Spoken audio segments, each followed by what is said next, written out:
The new tires are here, and these need to go in place of the very bald stock tires. You're apparently not supposed to throw any of this stuff away. We're ready to move on to the next two steps, which are going to be transmission fluid change and differential fluid change. Look, there's a little picture of a track. That's funny. We are ready for the track.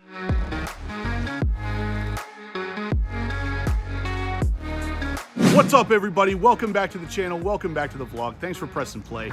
Today, we are prepping the ZR1 for some track use, and that starts with new tires. But stay tuned because there is plenty more that we're going to be doing in today's video to get this thing ready to hit the freaking track, because this thing is long overdue for some track use. So we got the car partially in the air. I'm going to go ahead and remove the wheels because the new tires are here, and these need to go in place of the very bald stock tires. So we're sticking with the Sport Cup 2s, of course. These are pretty much the best you can get for the track, and that's what's on here from factory. This is now going to be my third set since I've owned the car, and these things are not cheap. But anyway, we're gonna go ahead, remove the wheels and tires, take them to a tire shop, have them go ahead and swap everything out for us. And in the meantime, we're gonna come back here and start changing some fluids on this, because what this video is ultimately going to be about outside the tires is filters and fluids, getting this thing ready for the track. But like I said, there is a lot of stuff you got to do with a C7 to get it ready for the track, and a lot of the stuff is official from GM to do. So let's get to it. Before we continue though, guys, I want to mention the sponsor of today's video, which is of course ProClip. You can see right here, this is a ProClip for my TRX. That's it. That's all it takes to clip in between the panels and hold it into place really nicely. Now this is also a magnetic mount. If you want to go with a more traditional MagSafe charging puck mount, you can do that too. You put your MagSafe charging puck in there, and then it will magnetically attach to your iPhone and charge it. If you don't want to do either one of those two options, you have the universal mount option here. So this will adjust to whatever size phone you have, and you can slide it right down in there, and it holds it like a traditional phone mount.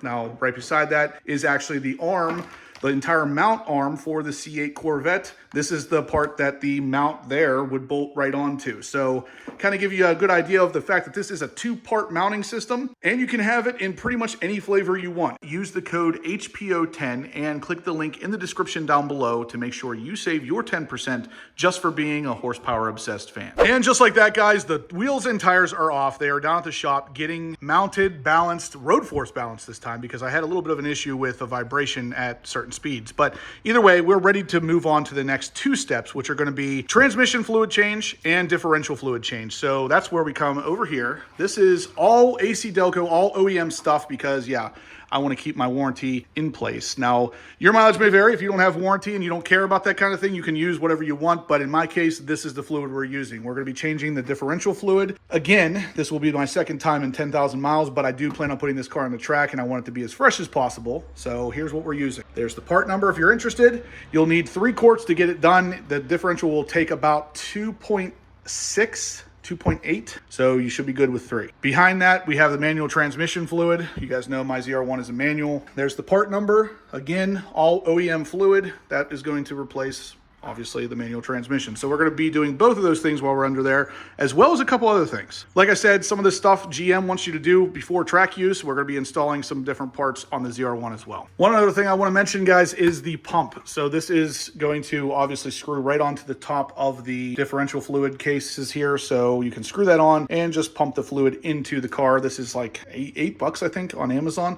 Everything, of course, will be linked in the description down below if you're interested in buying any of this stuff for your car. All right, guys, so coming under the car, we're going to start with the differential first. Now, I actually do have the AWE exhaust system, which actually makes changing the differential fluid a lot easier. If you guys out there have done it with the stock exhaust, you'll know that you don't have that easy of an access to the drain plug or fill plug like I do here. The sway bar does still get in the way of the drain plug, but the fill plug, which is right there, is a lot more accessible because of the fact that the canister of the muffler isn't as big as the stock unit. So first thing we're going to do is go ahead and remove the fill port plug. You always want to remove the fill port first to make sure that it comes out before draining all your fluid and finding out that you can't get that fill port out. So let's go ahead and get that one removed. With the AWE exhaust system, I was actually able to just use a relatively long extension here with a 3/8 wrench, and I can get right on it, no problem. So again, your mileage is going to vary if you don't have an AWE exhaust. Your stock exhaust system is going to get in the way a little bit more here. So fill port plug is loose. Drain port is right there. So fill port is there. Drain port is right there. We're gonna go ahead and loosen that one up next. With the quick jack, I was able to put the oil drain pan on top of this little stool, and it fits right underneath the car. So as soon as I take out that drain plug, it's gonna just drain right into that pan. Beautiful whenever you have the right tools for the job. So if you can see there, guys, it is draining right on top of my plug that fell in there, but it is draining. One of the biggest reasons I didn't take the fill plug completely out is because it makes this glug a little bit versus pouring out. And if you let it glug like this, it won't get all over the sway bar and cross member here, so you won't have to clean it up later. So pro tip there, but you can see it's coming out. So after taking the drain plugs out, guys, again, if you saw my original video of the differential fluid change, we still had a lot of the fine metallic shavings that were stuck to the back of the drain plug on the magnet. And we also have a magnet on the back of the fill plug that had a little bit on it too, but not quite that bad. We're gonna go ahead and button everything back up here, fill the differential back up, and then we'll move on to the transmission fluid. All right, guys, so we are done with the differential fluid. It took about 2.9 quarts almost. There's a little bit of fluid left in there. I ran a little bit through before we started just to kind of help push out some of the old stuff. So the manual says 2.8, which is pretty much spot on. So again, this is the stuff you want. Now we are moving on to the transmission fluid. So next with the transmission, we're gonna go to the fill port, remove that first. Then we're gonna go to the drain port and allow it all to drain out just like we did with the differential. So here we go, fill port first. We just removed the fill port.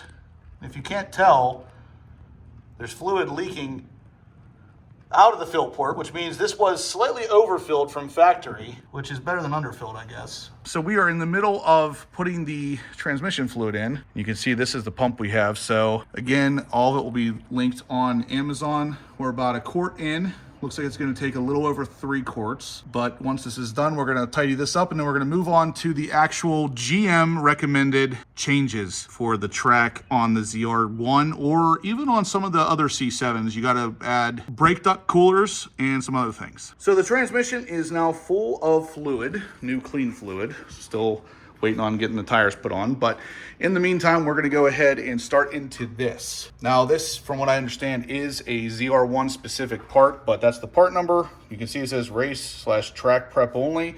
This is for keeping the exhaust cool. So this will kind of bring air up into the center tunnel, run it all the way down the back of the exhaust to keep it cool while you're on the track. You don't really need this for everyday driving, but I'll be honest, I probably won't take this off because it's not a huge deal if you have it on there. It just kind of increases, or I guess decreases, your ground clearance. So you could potentially drag this on something. It's about an inch, maybe a little less than an inch. And it helps basically scoop the air up as you're driving and run it down along the exhaust to keep it cool. So this is next. So that is the track preparation we're going to be installing today. These are the instructions. Pretty straightforward stuff. Like I said, it's just to scoop up air and move it along the exhaust, and you're apparently not supposed to throw any of this stuff away, but that's what we're going to be doing right now. Look, there's a little picture of a track. That's funny. It should be a thumbs up too. So here we are under the car, guys. Center tunnel. We got 2 pieces that are going to go up here and plug these holes. One piece that will go here and scoop up air, and then one piece will go here and scoop up air as well and move it down along the exhaust. This piece here is part of the actual parts that come with the car. This will go right up here to block the holes. And then the scoops, like this, will go and bolt right here. So they'll scoop up the air along the center tunnel all the way down the exhaust. So this is part of the track experience. There's Onyx. We also have to add the brake duct coolers, which will be coming later. So first you want to put the, I guess, like speed nuts basically. You're gonna put those into place just like this. Then after those are in place, you can then take the metal scoop, line it up, and put the included 10mm bolts through it.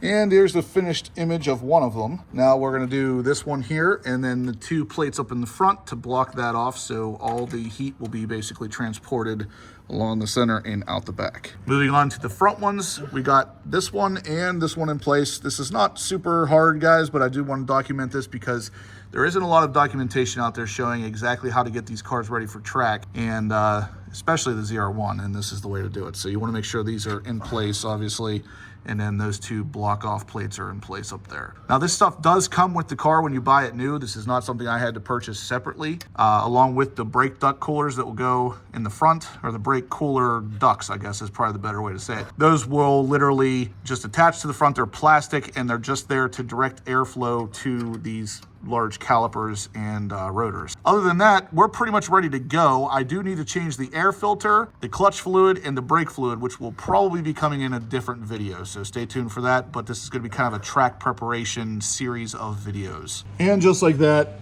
we are done. So 10mm bolts, some speed nuts, and 4 pieces of aluminum. You're now left with an exhaust tunnel cooler. So we are ready for the track. All right, guys, so that is pretty much gonna do it. If you can see behind me, the car still doesn't have wheels on it, but they are here. We're just gonna clean them up before putting them on. Like I said, hopefully this helps you out, kind of get your car ready for the track, because it isn't super clear how to do some of this stuff. Even the instructions that came with that center tunnel exhaust cooler were not really the best. So luckily it wasn't something super difficult, because otherwise we would have had some trouble figuring it out, but it went on pretty well, and the instructions say that we were accurate. So anyway, we did finish up the differential. So new differential fluid all around, transmission fluid. We did the oil in an earlier video that you saw, which is the 15W50 for the ZR1 only. If you have a Z06 or just a C7 Stingray, it's still 0W40. Here's the wheels with the new rubber mounted. We're gonna go ahead and clean these up real good because there's some adhesive left over from the previous wheel weights. These were road force balanced as well, just to make sure that we have no problems on the track. So we're gonna clean those up, get them on the car, get the car back down on the ground, and then we are all set. So like I said, guys, this is kind of part 1 for your track readiness on your Corvette C7 specifically, or ZR1 specifically, because some of this stuff is ZR1 specific, but it will help you on your way, even if you do have just a regular C7. If you guys liked what you saw, please smash that thumbs up button. Let me know you're liking the content so I can keep doing this kind of stuff for you. The car will be going on the track in about a month. Stay tuned for that footage. If you haven't subscribed yet, please do. We're gonna have loads of content on this thing coming that you are not gonna wanna miss. And as always, guys, I will catch you in the next upload.